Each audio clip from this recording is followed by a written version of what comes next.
நெல்வாய் கிராமத்தை சார்ந்த பாட்டாளி மக்கள் கட்சியின் 2 உறுப்பினர்கள் கொடூரமான முறையிலே பெட்ரோல் ஊத்தி கொளித்திருக்கின்றார்கள்.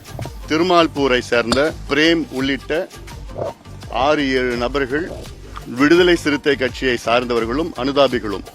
இது ஏதோ தனிப்பட்ட ஒரு சம்பவம் கிடையாது.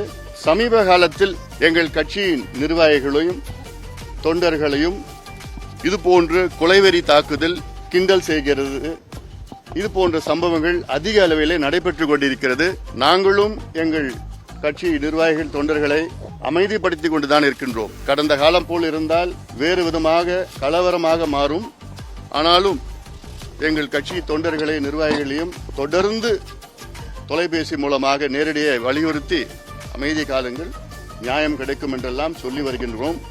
இது போன்ற சம்பவங்கள் இனி நடக்காமல் முதலமைச்சர் பார்த்துக் கொள்ள வேண்டும்.